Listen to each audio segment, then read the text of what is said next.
ഇവിടെ കേരളത്തില് പൗരത്വ നിയമ ഭേദഗതി നടപ്പാക്കില്ല എന്ന് നാം പ്രഖ്യാപിച്ചു. അവിടെ നിർത്തിയില്ല.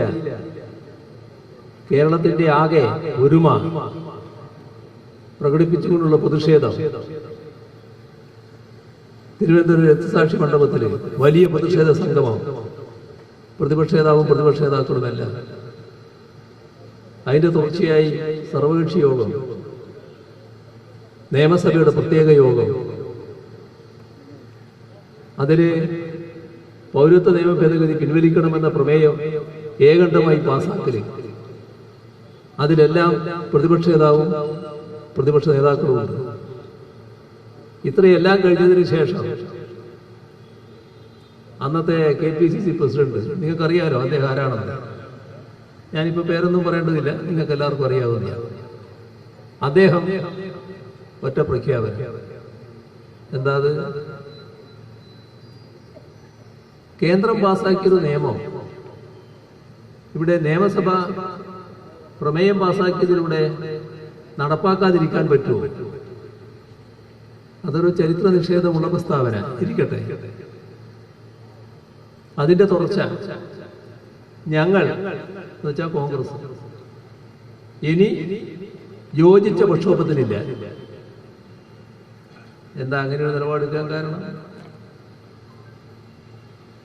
ഞങ്ങളുടെ അനുമാനം നേരത്തെ ഞങ്ങൾ പറഞ്ഞുകൊണ്ടിരിക്കുന്നുണ്ട്. അതിന് മറുപടി പറയേണ്ടത് കോൺഗ്രസ്സാണ്. കാരണം കേരളത്തിന് പുറത്ത് ഒരിടത്തും കോൺഗ്രസ് ഈ പ്രക്ഷോഭത്തിന്റെ ഭാഗമല്ല. കേരളത്തിലാണ് പ്രക്ഷോഭത്തിന്റെ ഭാഗമായത്.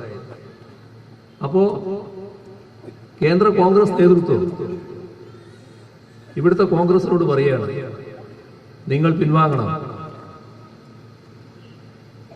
ഇപ്പൊ കേന്ദ്ര കോൺഗ്രസ് നേതൃത്വ നിർദ്ദേശമനുസരിച്ച് അവർ പിൻവാങ്ങുന്നു.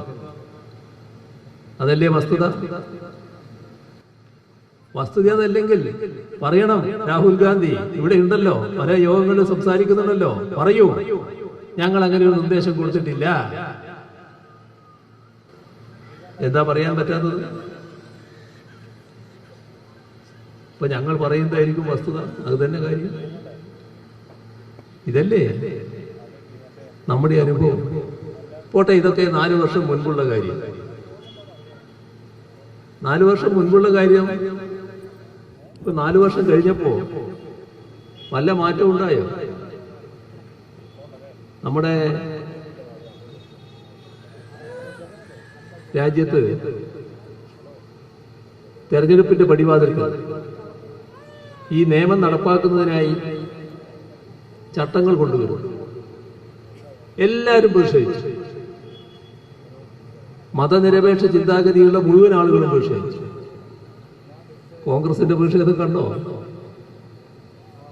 എന്താ കോൺഗ്രസ് പ്രതിഷേധിക്കാതിരുന്നത്? എന്തെങ്കിലും ശബ്ദിച്ചോ? എന്തുകൊണ്ടാണ് അവരുടെ ശബ്ദം ഉയരാതിരുന്നത്? ഞങ്ങളെ വിമർശിക്കുന്നു എന്ന് പരാതിപ്പെടുമ്പോൾ എങ്ങനെ നിങ്ങളെ വിമർശിക്കാതിരിക്കും?